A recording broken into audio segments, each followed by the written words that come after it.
سب سے پہلے کہ ہمارے یہاں بہت ساری ایسی غلط فہمیاں بھی ہیں کہ جو شریعت میں جس کا کوئی دخل نہیں. مثلا روزے کی حالت میں وکس لگانا، بام لگانا.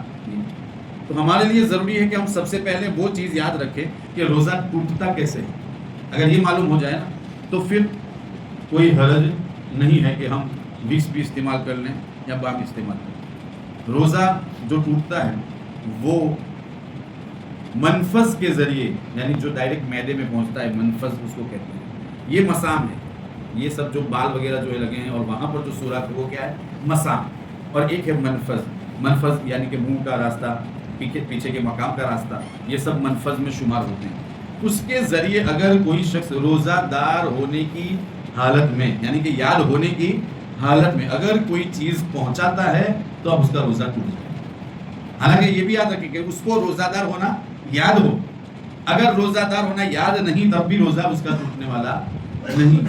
اسی لیے کہا گیا کہ جو کچھ بھول کر کھایا پیا جائے اس سے روزہ ٹوٹتا نہیں. روزہ کب ٹوٹتا ہے؟ جب روزہ دار ہونا یاد ہو کہ ہاں میں روزے سے ہوں پھر بھی کھاتا ہے تو اب اس سے روزہ ٹوٹ جاتا ہے. رہا مسام، تو مسام میں اگر کوئی چیز لگائی جائے یا کوئی داخل کی جائے اس سے روزہ ٹوٹتا نہیں. بہت سارے مسئلے اسی سے حل ہو گئے.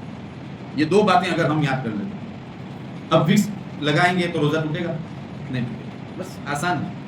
منفذ کے ذریعے ہم نے کوئی چیز اندر نہیں داخل کی کہ جس کی وجہ سے ہمارا روزہ ٹوٹے، یا کوئی چیز ایسی نہیں جو ہم نے داخل کی دماغ تک پہنچ گئی منفذ کے ذریعے. تو جب معاملہ یہ ہے تو مسام سے اگر کوئی چیز اندر داخل ہو بھی جائے اس سے روزہ ٹوٹنے والا نہیں ہے. تو وکس بام سے بھی روزہ ٹوٹتا نہیں. اب اس سے پتہ یہ چلا کہ انجیکشن لگوانے سے بھی روزہ ٹوٹتا نہیں. انجیکشن لگانے سے، اس لیے ڈائبٹیز کے جو مریض ہیں وہ انسولین لے تب بھی ان کا روزہ ٹوٹے گا نہیں. کیوں؟ کہ یہ منفذ نہیں ہے، یہ مسام ہے. اور مسام کے ذریعے کوئی چیز داخل کی جائے اس سے روزہ ٹوٹتا نہیں ہے. ڈرپ وغیرہ لگوائیں اس سے بھی روزہ ٹوٹتا نہیں ہے.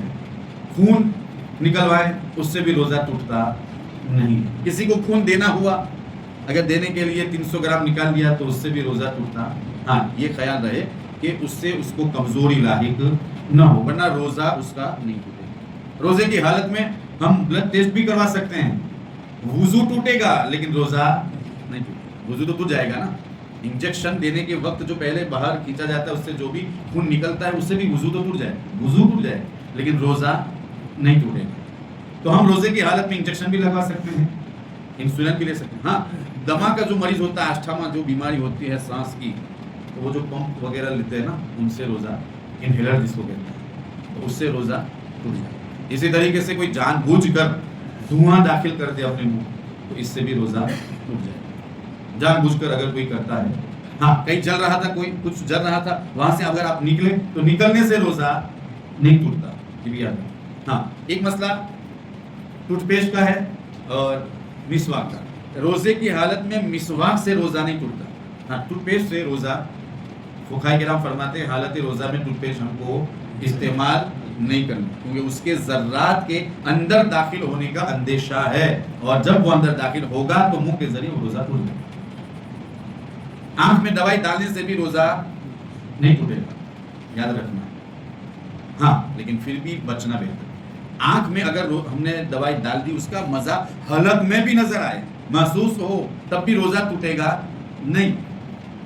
لیکن اگر حالت ایسی ہو تو برداشت کر سکتے ہو تو افطاری کے بعد ہی استعمال کی جائے، بھلے اس کی اجازت ہے.